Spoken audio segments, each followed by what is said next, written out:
Hey guys, how you doing? This is Pastor P coming at you this afternoon. Just wanted to check in with everyone, see how you're doing, how your Lenten season is treating you. We've been through 1 week, and today we've covered Mark 1 through 7, and today we're 1 through 8, and today we're looking in Mark 8, and I just kind of want to talk to you just a little bit, because as I read this chapter, I'm like, Jesus is once again feeding thousands of people with just a little bit. He had 7 loaves of bread and a few small fish. And Jesus shows up, he blesses it, he breaks it, and it multiplies. He blesses it, he breaks it, and it multiplies. Now I want to share that with you. And then right after that, we find in that same chapter that the Pharisees are looking for a sign. When's there going to be a sign? They're asking for a sign. And they're doing this just to test him. And he's like, yo, dude, there ain't going to be no sign. There ain't going to be no sign.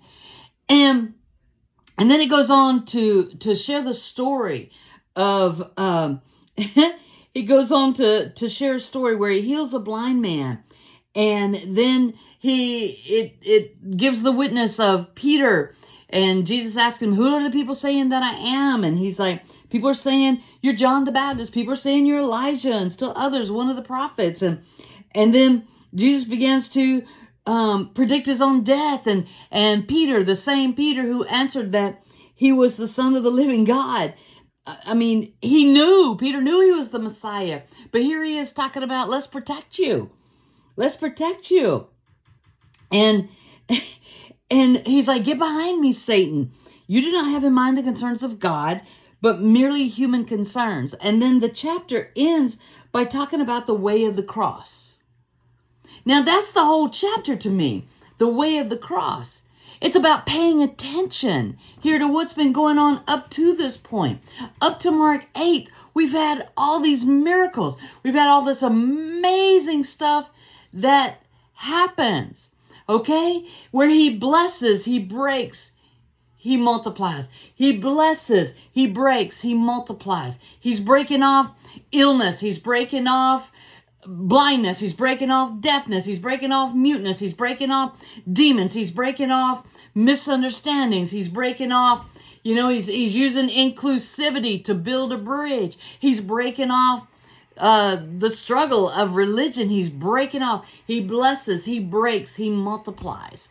Okay? And so even in this chapter, which is just chock full of all kinds of stuff, multiplying food again, bringing healing again, and dealing with the Pharisees again, always trying to test him. I mean, they've been with him every step of the way, right? And then he comes down to talking with his own disciples. Like, don't you see? It's almost like, you've been with me. You've been with me this whole time. And yet, you're still questioning some things. You're still trying to stop what God is doing. And sometimes I think about us, how often that we question things. Something will come up, something will shake us up, and we're just like, Jesus. Okay, God is going to be God in every situation of your life. God is still going to be God. And I've learned that through some hard lessons. I've learned that through great loss. I've learned that through different situations of friendship, of family, of different people and different conversations. And in those different relationships and different conversations and a variety of all kinds of stuff that have crossed over in my life, God has been God consistently. Okay? God has been God consistently. Christ still represents unconditional love and light and life and just roar, the very presence of God in our midst. The Holy Spirit still represents my greatest teacher, my greatest counselor, still consistent day after day after day. And all of these things in my life have happened, and I put that in connection with your life, and it just begins to multiply all these incredible occasions and situations and circumstances and conversations where God is still God in them. And you might be like, yo, Pastor P, what are you getting at? In the last part of this chapter, Jesus shares. He called the crowd with his disciples and he said, whoever wants to be my disciple must deny themselves and take up their cross and follow me. For whoever wants to save their life will lose it, but whoever loses their life for me and for the gospel will save it. What good is it for someone to gain the whole world, yet forfeit their soul? Or what can anyone give in exchange for their soul? If anyone is ashamed of me and my words in this adulterous and sinful generation, the Son of Man will be ashamed of them when he comes in his Father's glory with the holy angels. Let's look at it from the Message version. I'm just wanting to share some of this stuff with you to get your wheels turning. Because God's going to be God in every situation, even in the situation in which you're dealing with in this moment. Whether it be one where you need healing, whether it be one where you need deliverance, whether it be one where you need reconciliation, whether it be one where you need God to be salvation, you need God to be lover, you need God to be counselor, you need God to be light, you need God to be. God is going to be those things. Yet often enough, we have to get out of the way. I mean, here Peter was rebuking him for speaking his purpose. And Jesus quickly, get behind me, Satan. You cannot stop what God is going to do. What God is going to do for me in my life. We talked about this a few days ago when we talked about what God has for you is for you. What God has for me is for me. And we find here, it says in verse 34, calling the crowd to join his disciples, he said, anyone who intends to come with me has to let me lead. Now, we've been through these 8 chapters. The disciples have witnessed all this stuff, and yet still, they're still a little bit questioning. They're still a little bit not sure, even though Peter proclaimed him as Messiah. But it's like, whoa, now you're going to rebuke me for being the Messiah? Now you're going to rebuke me for being who God says that I am? It says here, anyone who intends to come with me has to let me lead. You're not in the driver's seat. I am. Don't run from suffering. Embrace it. Follow me, and I'll show you how. Self-help is no help at all. Self-sacrifice is the way, my way, to saving yourself, your true self. What good would it do to get everything you want and lose you, the real you?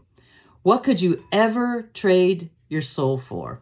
If any of you are embarrassed over me and the way I'm leading you when you get around your fickle and unfocused friends, know that you'll be an even greater embarrassment to the Son of Man when he arrives in all the splendor of God, his Father, with an army of holy angels.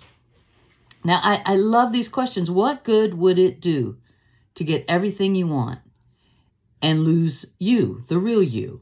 What could you ever trade your soul for?